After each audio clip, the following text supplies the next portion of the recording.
real official like with the graphic up on my computer. I'm talking about what you can do to get higher on Google Maps today. And I'm going to give you my top 3 tips. I am doing this talk next week, February 1st, at the Storm Restoration Contractor Summit. Storm Restoration Contractor Summit. Yes, that's what it's called. And it's in Denton, Texas. But I'm going to give you my top 3 tips because people were asking, they're like, hey, are you going to do that live? Is that going to be recorded? Things like that. No, it's not. It is not going to be recorded. But I am going to give you my top 3 tips here. And I'm going to get into it. So the number one thing that you can do. Hey, good morning, Zachary. Zach, what's up, bro? MHI Roofing. Good to see you, bro. All right. And Shane Michael, Vanguard. All right, let's get into it. The first thing that you can do to get higher on Google Maps is comprehensive info. And one thing that's like the hack part of this is like make the keyword part of your business name. Now, I know most of you aren't going to go back and rename your company, but I got to give you all of this stuff. If we're really going to rank on maps, and some of you have yet to name your business perhaps, then I got to tell you, the ideal scenario is having the keyword in your business name. Obviously, for some of you, that might include roofing being in your business name, but it also, sometimes people put the city name in their business name, and that does help. So take that with a grain of salt, take that how you will. Comprehensive info though, filling it all out. When's the last time you went into your Google Maps or your Google business profile and just made sure that every last thing on there was filled out? The categories. This is really important one. Your top 3 categories. Yeah, exactly. Quality, reputable contractors. Andy says, hey, Tim, I wouldn't miss you. Appreciate that very much, man. All right, services and putting content in for each. Really focusing on your top 3 services. Custom services are not as big of a deal. If you're filling this out and you see the option for making custom services, generally we're trying to choose the ones that Google already has in your top 2 or 3 services. This is the most important part. And then images, posts, and updates. So I know that you guys know that there's a spot where you can basically like post on Google Business Profile, doing that somewhat regularly. But also just the initial images. And in my experience, and I know that this is a little bit of a, not a hack, but it does matter. Like essentially, I don't really want that digitally edited images all the time. I actually put them directly from my iPhone. There's like location data on the photo. And so I actually like using just straight photos, not super edited photoshopped photos 3 times. This is like actually straight from your phone into the Google Business Profile.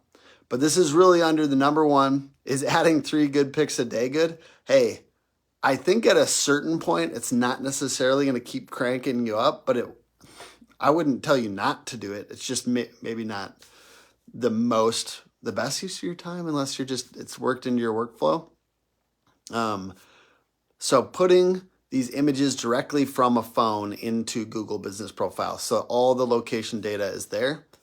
And then, so that's the first one, comprehensive info. All of that is under comprehensive info. I said I'd give you top 3 tips. I didn't tell you that there's like 3 sub points in each one of these, but there is going to be a lot more at this event. So go do it. Here, let me show you that screen real quick. Boom. We're doing it in Denton, Texas at SRC Summit. So I want you guys to come out to that, or if you're coming out to that, I don't know if you should come for just me, but if you are coming to it, please check my thing out. All right, next one is location pages. So all of the suburbs that you work in should have a page on your website. And all of those pages should have 500 plus words. And they should be unique content. And we need the keyword, the location keyword in the meta title and the description. Now this is super easy if you're on something like Yoast SEO plugin or Rank Math, but you want it to be front loaded. So city name, roofing at the front of the meta title. And this is nerd stuff, but hey, we're talking about a nerdy subject, which is SEO, and I love it. But you want it to be front loaded at the front of the meta title. And the ideal scenario is that you're actually doing this on your homepage for your main city. And yes, if you're a big business, this would not make sense. But if you're a small business, this is a way that you can really beat the bigger guy by having your main city on your homepage, because this is a little bit scrappier of a tactic. But your main city at your main page targeted for that main city, and that city name plus roofing at the front of the meta title. And this is how I made my business. So I'm passionate about it, and I think that this is actually really fun because I did that. When I was starting out, I was Minneapolis Web Design, and I had that as my homepage. And so people weren't doing that. People weren't using their homepage for this. So I was able to get up at the top, which is awesome. And I got customers like Mall of America and some other really cool ones from doing this same exact tactic because I was a local marketing business. But basically, you want pages for all of your suburbs. 500 plus words, keyword front loaded at the front of the meta title and in the description. And like I said, the meta title and meta description, those are things that you can look into. It is actually fun to tweak those. And, sometimes, that is the work of SEO, is like kind of just experimenting with that. I've done it where it's just the keyword. I would have my keyword be Minneapolis Web Design, and I wouldn't put anything else in there. I wouldn't. And that worked for a while. So just tweaking it back and forth, trying different things in that meta title. So we got comprehensive info, location pages for all of your suburbs, and then lastly, citations. So citations, local citations, sometimes us nerdy SEOs call them NAP listings, name, address, and phone number. So NAP being for name, address, and phone number, it's a reminder that they all have to be the same. The name, address, and phone number need to be the same all over the internet on all of these local listings. There's a couple other sub points to this, but I'm going to kind of go through the basics of it real quick. There are tons of local directories on the internet, and you want to be on as many of them as possible, but let's just use a shorthand of 100 plus. And you can buy these from places without Hook Agency. I will say, if you're a Hook Agency client, we've already done this for you and we maintain this for you. But you can buy this kind of as an a la carte service from somewhere like whitespark.ca /listings-service. So if you're trying to buy this for your local business as a one-off, it'd be whitespark.ca /listings-service. And all of these things that I'm talking about are would apply to voice search, Zachary, because essentially if you are in the Google Maps section and you are ranking there, a lot of that transfers over. So if you're asking Google for a roofer near me and you're ranking in the map for that term in your area, a lot of times, essentially, Google's going to list back those top 3 companies. So the more you rank in the map, the more places you're going to be visible and or audible in the case of voice search. So the principle with citations is that we need to have consistent name, address, and phone number all over the internet at 100 plus directories. But you also can, a lot of times I would suggest this, whether you're a client of Hook Agency or any small business, you should be looking for opportunities. Sometimes there's a local directory in your area that, hey, maybe an outside company wouldn't know about. Like, for instance, in the North Loop of Minneapolis, there's a North Loop neighborhood directory. And anything like that, where there's like a neighborhood directory, or let's say chamber of commerce for your city, those types of things, getting on those is very good. So anything that's like a hyper local directory in your area, you should get on those. So as you see those when you're out and about, or you hear of one, those are the best citations that you're ever going to get. And so just ensure that you have the exact same name, address, and phone number on each of those when you put them out. Just make sure they're exact. Like if you on one have LLC and on another one don't have LLC, that's not good, because Google's trying to verify this business information by crawling the internet. Another little component to citations, I'm just kind of stuffing things in here because I want to give as much of this away in this live, even though I'm doing this talk next week at Storm Restoration Contractor Summit. So I am going to give more there, but I'm going to kind of give you a couple other tips here. Local business schema to your website. So it is code now. Now we're getting really nerdy, but local business schema and putting that on your website. Once again, this is something that we do for clients, but if you're not a Hook client, look into local business schema. And then, let's talk about order of changes real quick, because this is something that people might have questions on. If you are changing your address, you want to change it on the website and on these local listings first before you update your Google business profile. So if you are changing, update on the website and all these other directories first, because Google is trying to go out and verify it. And if it can't verify it through these other means, especially your website, then it might flag your profile. So those things matter too, the order of changes. So a review, getting higher on Google Maps is really important for local businesses. It's a powerful way to get more leads. The 3 top tips that I have are: 1, comprehensive info. Go into Google Business Profile today, check out, make sure everything is filled out. 2, make location pages for every location you're serving, especially suburbs. Especially like all the little suburbs all around, make a page for every single one of those. Make sure there's 500 words. And make sure the keyword, city name plus roofing, is front loaded at the beginning of your meta title and description. And then lastly, get more local citations that all have the exact same name, address, and phone number. You can do that through something like whitespark.ca/listings-service. But you can also do that by looking for any local directories in your area as you see them when you're out and about, or any local sites, anything with like city name in it or your state name in it that you see as a directory, getting onto those sites. The more local sites you have, the more likely Google is able to essentially verify. Andy says, how do you make a location page? So the absolute best is, obviously a little bit more designed. I like to put a form up top on these location pages, but in your website, I guess I don't know how basic I should go with this, but under WordPress, you just go to add page and you make sure like a basic template is filled out.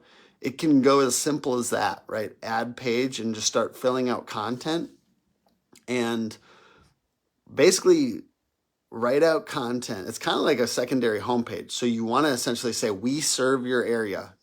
Put the city name in there with the services.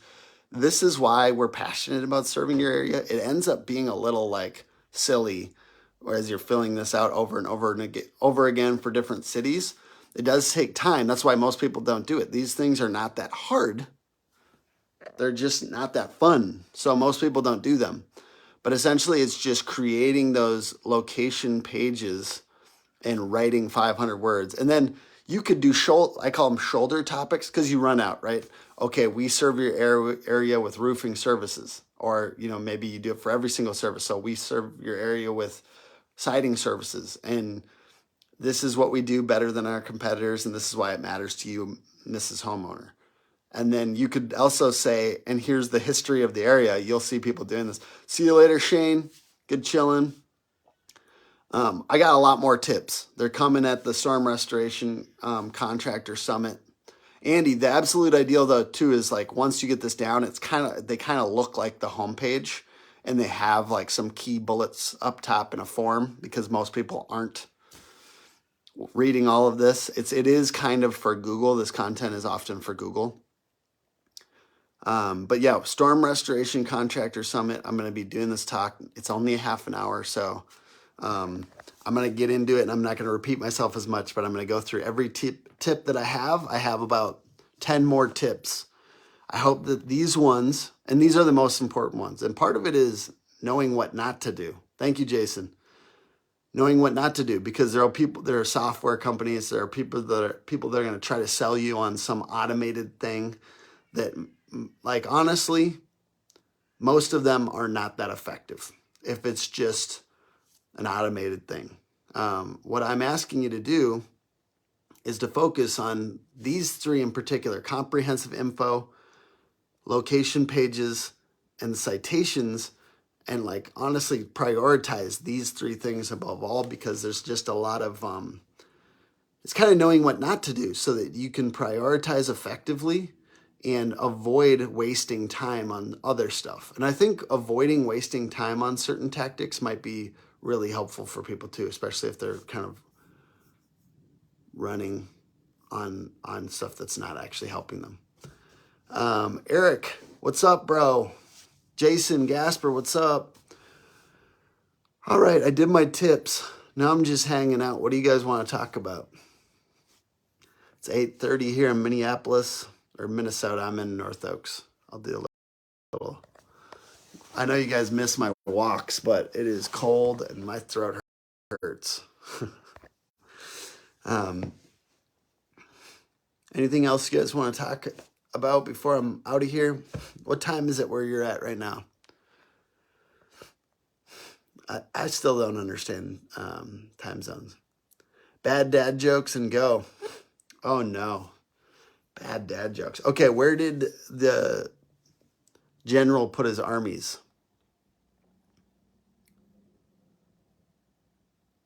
In his sleeveys. Yeah. Andy says, what do you think about hiring a kid that just graduated as an intern for doing my media? I like that. Andy, yeah, I think anybody, like, I'm a big fan of training somebody up and giving people opportunities. Time zones were invented so trains could be on time. Is that a real actual fact, Eric? Thank you for sharing this information. Are time zones going away or not? Yeah, hiring somebody that just graduated as an intern for doing media, great. Especially if you know stuff. I feel like on topics where you know stuff, hiring somebody out of college and training them up is powerful. I just know that hiring process is really important. Alyssa Forsyth, what's up? She helps people recruit, by the way. But yeah, basically, I think the way you hire and the recruiting process matters the most. I believe in, you do have to train people, so it should be something you know about. That's my take on it. I like training people when it's something I know about, and then when it's something I don't know about, it's obviously more complicated. I helped a roofer of ours hire a marketing manager and out of college this past year. And it just really was about, do you learn quickly, and what skills do you know already, and being able to assess the quality of their current skills. These seem like basic tips, but this is just my mindset on this. And I really wanted that, like, get it quick mindset. I get it quick. I learn quick. I'm fast at doing things that I know how to do.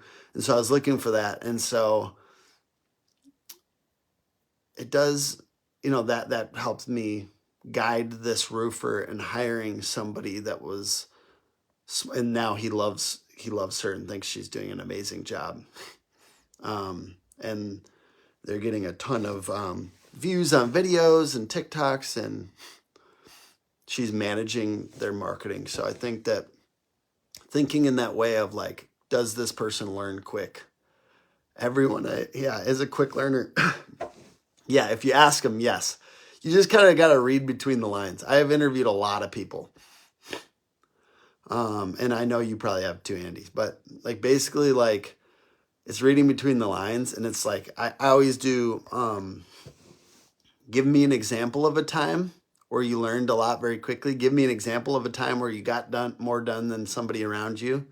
And then I'm looking at the quality of the work of the stuff that they're doing, because if they actually learn quick, then I'm going to be able to see it in some of the work that they've done. And even though I do hire some people out of college, I usually hire them when they've done internships and I can actually look at some work product.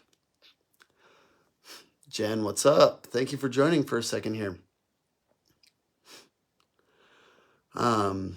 Yeah, you have to, with interviews, you have to read between the lines and ask questions like, give me an example of a time. And you have to look at work product, and you have to kind of like, interviewing is a filtering process more than anything. And I'm not perfect at it.